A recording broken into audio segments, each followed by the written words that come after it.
Okay, so today we're going to talk about something that's been like just kind of nagging at my heart because I've seen it happen and I haven't really known like how to process it. So I just want to bring it to the floor and see what you guys think about it. But so we've known that since this pandemic has happened, there's been this huge rise, 190% rise in anti-Asian American crimes.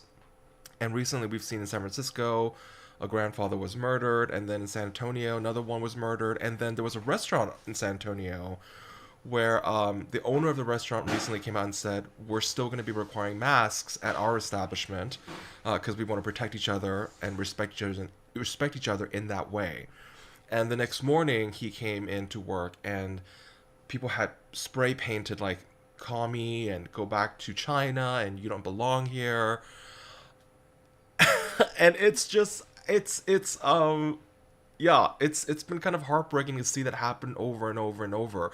I mean, just last year there this website listed, including sources and videos and photos of, I mean, like one example was this Korean grandmother walking down the street, and people started chasing her and like doing slurs, like throwing slurs at her, but she didn't know, so she thought they were joking, and so she was laughing, and then she realized, oh, this isn't they're not joking. So she started running for her life, and it's just like to see the look of horror, to see her switch from like, oh, they're not, oh, this isn't fun, like they're actually trying to hurt me. In a grandmother's face is just like, oh my, I just can't handle it. And during the start of it, when we started seeing all these news come out, my brother and I told my parents like, you just, when we say quarantine, you are literally just stay in your house. If you need groceries, we will go buy the groceries and deliver it to you. Please just don't leave the house. And it just sucks that we have to have that conversation in 2020 into 2021, that we're still having these conversations. And so one of the, the Asian community, one of our root causes that we've seen from this is because of our previous president. Just the rhetoric is just unbelievable with Kung flu and the China flu. And it's like most of us have not even been to China when we've grown up in America. And so when he says stuff like that, we're the ones who get attacked physically, verbally, and people have been killed over it. So what, I mean, like, what is that about? How, what, who, what, when, where, why? What do we do Right, here? right. Well, Shakira, I'm imagining that you can speak to your experience. Oh, Oh, you're you're on muted. You're mute. muted. You're muted, my love. Oh wow, sorry. It's okay. You're so cute. Well, speaking from the position, speaking from my position as a African American, Indigenous American person that has seen these types of things happen to our community too, it's like, I mean, it's unspeakable. I mean, just where do we draw the line at how we treat others? I know I was just reading in some of the text and information from our Inward Journey class teacher. It talks about the golden rule. I mean, when do we harmonize on that? Do unto others as you would have them do unto you. Who would want their grandmother to have to walk in such fear, grandfather to live in such fear, especially when they're just trying to do the right thing? Totally, I can resonate and understand that. I mean, I've had to deal with the fear of just letting my husband walk out the door. I mean, a black Right. man, and I have a black son, so Mhm. yeah, I totally feel that right now. And it's unspeakable. It's nonsense.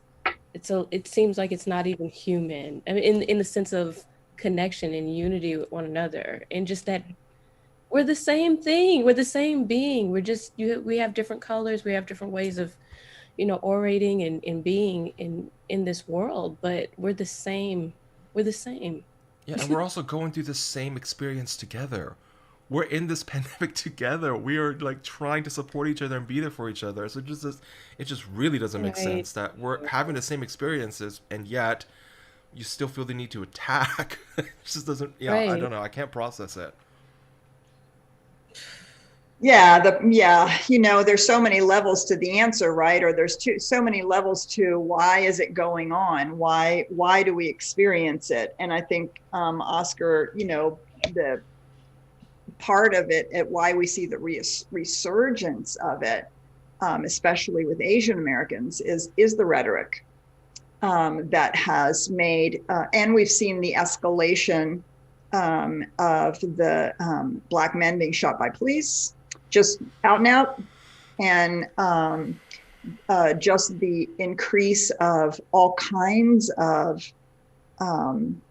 hate and violent crimes. And yeah, you know, and there's just so many different ways one can approach it. For me, the saving grace is that my experience and my observation is that it's a small vocal minority, right? And so my son was raised in an alternative religion and in an alternative household in the Buckle of the Bible Belt here in Texas. And when I took him to kindergarten, he had a lovely, lovely, lovely woman as a teacher, young, shall we say, somewhat stereotypical East Texan, young blonde woman with quite a twang. And I immediately went, oh shit, this is not good. I was immediately prejudiced against her, immediately, because I thought, well, how am I going to navigate this? So I went to her in the parent-teacher meeting. I stayed behind the parent-teacher meeting, and I said what I said every year following that to every teacher that he ever had in the elementary school. So my son lives in an alternative family, and we go to an alternative faith tradition. Is that going to work for you in your classroom?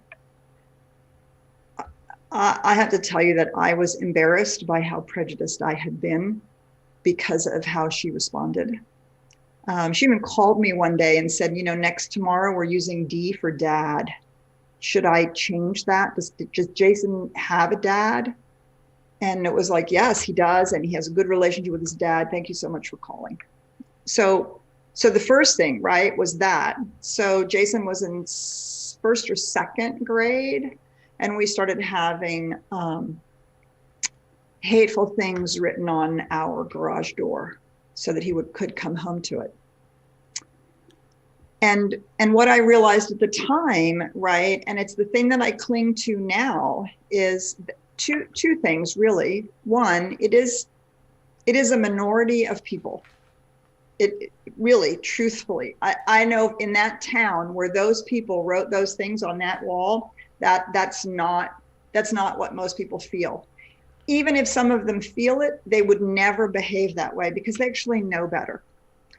And I do believe it's coming up to be healed. I believe it's more and more and more evident because we are healing this deep wound that we have about otherness.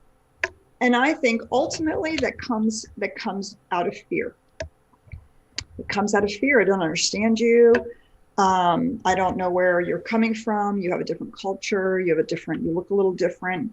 You sound different, whatever it is. And that then puts the way that I think and the way that I live into question, right? What if you believe something differently than I do? Well, if I don't pound on my belief and demand that my belief is right, well, if I can make space for yours, what happens to mine?